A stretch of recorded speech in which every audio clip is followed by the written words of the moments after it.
today's message is about waiting on God for your success. And this is something that we don't really talk about, but think about it. We are living in such a fast-paced information age. You know, we ask Siri, we say, "Hey Siri." We ask, I have to say it quiet because you never know if she'll answer. We ask Alexa for answers. We're searching and searching for answers.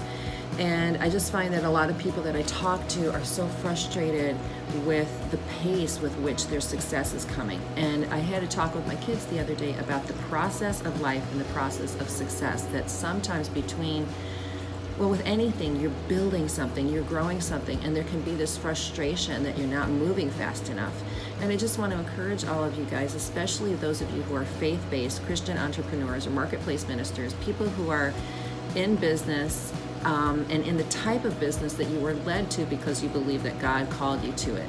So some answers don't really come easily. They come in time, in God's time. And there is a refinement period. There is a time when we are learning things. There is a time when we are trying to figure things out.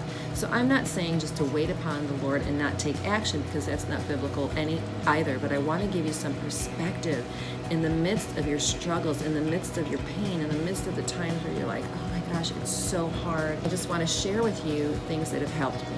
Okay, so there is a strength and a power that comes from waiting and from the process, waiting on the Lord. There's a perfect time for everything, just as it says in Ecclesiastes. So a couple of stories. When I moved from Rockford, Illinois as an 18-year-old to New York City, I had to spend time like auditioning, trying to get parts, and there was this process that I had to wait, and it was only 9 months, but I was trying so hard and auditioning and auditioning and auditioning, and didn't get anything. But then I became better at auditioning, and eventually I got this amazing job at Disney. So in other words, between the time that I moved to New York with all my hopes and dreams, not really knowing what to do, I had to figure it out. I had to wait for God's perfect timing. When I moved to New York a second time, I wanted to sing. I didn't know what I was doing, but I started by singing on the street, believe it or not. Opened up my guitar case, eventually became one of the top New York City bands, making a really great living with my orchestra, doing very big celebrity weddings, million-dollar parties. And then more recently, in the business that I'm in now as a marketplace minister, I wanted to do something in adoption, but I needed to get paid, right? I didn't know what to do, but I just kept advocating, and I finally found this virtual online franchise that has to do with superfoods, and it was really in line with being able to feed and help people in ministry, right, to have great nutrition. But I had to figure it out before I became a success. And right now, I'm building my online ministry because I really feel led by God, but I don't really know what I'm doing, and there's this process. So I want to just share some scripture with all of you guys. It's 1 Thessalonians 8-10. They tell how you turn to God from idols to serve the living and true God, and to wait for his Son from heaven, whom he raised from the dead, Jesus, who rescues us from the coming wrath. So we wait on him. We turn from the idols. We turn from asking Siri, asking Alexa, asking Google. That doesn't mean we don't use it. It's just that we don't depend on it. We're just like on our computers, and we get frustrated on Facebook. Like, why aren't we getting more leads? Why aren't more people saying yes? Why aren't more people, we're doing all the things right, but everything in his timing, right? So it's all a matter of perspective, not actually just action. I mean, we can still take action. Psalm 25, in you I trust, and I will not be ashamed. There's no shame in waiting during this refinement period in your life. So because we are so accustomed to this fast-paced thing, we are so out of touch with God's timing. And the one thing we can do to kind of get more in touch with it is to just really pray, focus on what his will is for our lives, so that we can be into his pace and his timing.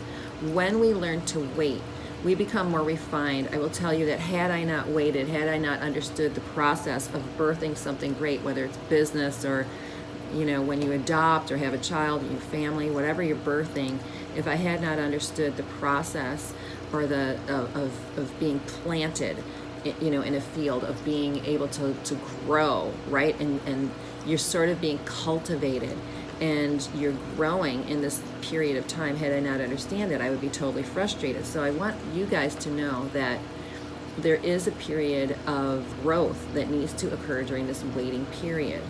And in that, though, try to turn to the Lord in prayer rather than just constantly being frustrated and keep taking action. One time God called me to make some music. This was years ago, and it was a Christian CD. And I remember kind of not wanting to do it because I figured, why am I going to bother, because to get on the radio, this has to happen, that has to happen. I just sort of excused everything out of my way. But we produced the CD, and we ended up playing in a lot of churches and, getting our money back at least. But the most amazing thing that I really felt like God was saying, leave the results to me. And yet in that process, I was able to connect with some people, some women who had their lives altered by some of the songs that we had played. Amazing songs. One was called Feather in His Hand. Another was called Be With Me Now. And they just moved people into some kind of transformation. And so I feel like sometimes the Lord creates things within us and is extravagant for other people, that His currency and His value is so different than what we put a number on. And so when He's calling you to do something, do it. Leave the results to Him. Wait on Him. Take action. Be responsible with it. But also don't white knuckle it so much and scream at Him. Just be in the presence of God and watch things flow. So I'm going to read some scripture. One is Psalm 27, 11-14. Teach me your way, Lord. Lead me in a straight path because of my oppressors. Do not turn me over to the desire of my foes. For false witnesses rise up against me, spouting malicious accusations. I remain confident in this. I will see the goodness of the Lord in the land of the living. Wait for the Lord. Sometimes it feels like there's so much opposition in our lives that we're just getting attacked, or that no matter what we try, I've been working on writing this book, I've been working on getting content out, it's been feeling like molasses. One Facebook group is unpublished unexpectedly, another thing happens and another thing happens. It could be something as simple as, you're trying to, get from here to there and the roads are flooded out because of the hurricane or something, and just everything just sort of compiles on. It seems like there's this oppression, but don't give up hope. Believe that you will see the goodness of the Lord in the land of the living. Be strong and take heart and wait on the Lord. So with that, I also want to let you know that He will give you success. Waiting on Him doesn't mean that you're sacrificing, your success in the world at all. It means that you are understanding that to God, success looks different, and to God, His timing is different, and that you will be loved, you will not be excluded or exempt from His blessings. Take delight in the Lord, and He will give you the desires of your heart. Proverbs 16:3, commit to the Lord, and He will establish your plans. So just know that He is for you, not against you. Waiting does not mean that He will never fulfill. Let's just imagine, maybe He will just fulfill blessings and peace within you beyond anything else, and that is also a good thing. So be strong. In your waiting, you will learn about perseverance. You will be able to feel God in your life. You will be able to go in the direction that He is calling you to. Take steps. Let Him guide you. But be patient and understand that there's a perfect time under heaven for everything. Stop white-knuckling your success. Stop beating yourself up that you're moving slower than somebody else. Stop comparing yourself to other people and their pace. Their timing is different than yours. Show yourself love in the way that God would love you, and understand that success is yours as well, that fulfillment is yours as well. But love God, wait on Him, be willing to be nurtured and grown into somebody who has more ability to persevere. You develop more of an understanding of the sovereignty of who He is.